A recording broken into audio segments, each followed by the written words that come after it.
Iran's highest court, the International Court of Justice, on Monday opened hearings on the legality of Israel's occupation of Palestinian territories following a 2022 request from the UN General Assembly for an advisory or non-binding opinion. Reuters correspondent Lucy Fielder has more. Israel captured the West Bank, Gaza and East Jerusalem, areas of historic Palestine which the Palestinians want for a state, in a 1967 war, and has since built settlements in the West Bank and steadily expanded them. The United Nations has referred to the territories as occupied by Israel since 1967. The case opened as concerns mount about a planned Israeli ground offensive against the Gaza city of Rafah, and less than a month after the World Court ordered Israel to do everything in its power to prevent acts of genocide in Gaza in a separate case. The 15-judge panel is expected to take about 6 months to issue an opinion. Reuters correspondent Lucy Fielder. Israel's foreign minister says Brazil's president will not be welcome in Israel until he apologizes for comments he made comparing Israel's war in Gaza to the Holocaust, accusing him of a very serious anti-Semitic attack. Yulia Navalnaya, the widow of Russian opposition leader Alexei Navalny, said on Monday she would continue her husband's fight for a free Russia and called on supporters to battle President Vladimir Putin with greater fury than ever. Но у меня осталась вторая половина. И она подсказывает мне. I want to live in a free Russia. I want to build a free Russia, Navalnaya said in a YouTube video message titled, "I will continue the work of Alexei Navalny." The Kremlin has denied involvement in his death. This is VOA News. Ukraine's military said on Monday its troops had taken up new defensive positions in the east after retreating from the captured town of Avdiivka and were repelling Russian attempts to develop more of an offensive.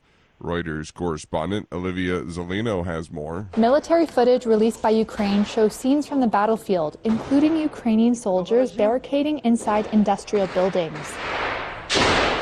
Andriy Tirin, a commander in the 110th Brigade, said Russia has exhausted the defenders. Video released by Russia's defense ministry on Monday showed strikes on Avdiivka's coke plant, now under Russian control. Avdiivka's fall handed the Kremlin its biggest battlefield advance since May, when Bakhmut was captured. Reuters correspondent Olivia Zelino. U.S. President Joe Biden did not sound optimistic on Monday for Congress to get aid to Ukraine. AP correspondent Shelley Adler reports. Talking to reporters on his way into the White House, President Joe Biden was asked about the lack of action in the GOP-led House when it came to Ukraine. The way they're walking away from the threat of Russia, the way they're walking away from NATO, the way they're walking away from meeting our obligations is just shocking. I've been for a while. I've never seen anything like this. Overseas to Kyiv and Republican Congressman Brian Fitzpatrick. We're going to get something through Congress. The problem is you have a lot of people that don't want to compromise. We have a compromise bill in the House, Democrats and Republicans unified together, that we're going to demand a vote, get it to the Senate, and get this done. Fitzpatrick was speaking on the sidelines of a lecture with former Secretary of State Mike Pompeo in Ukraine. I'm Shelley Adler.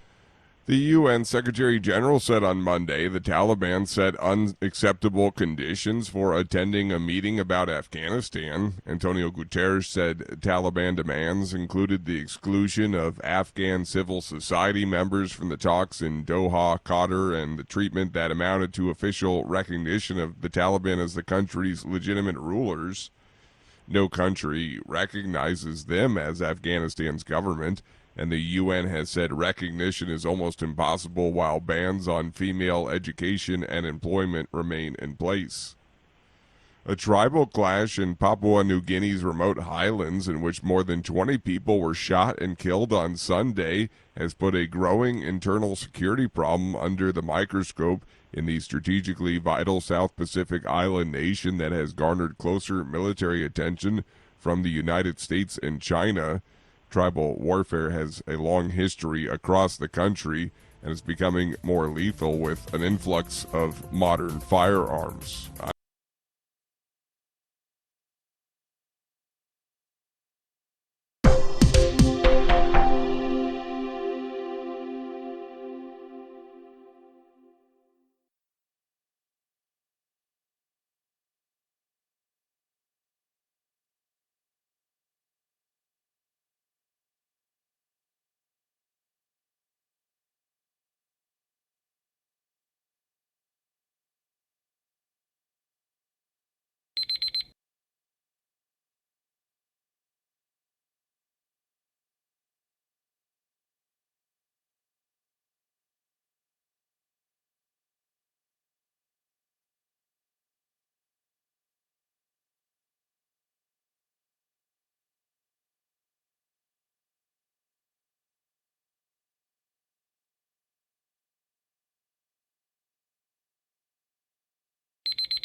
Thank you for watching.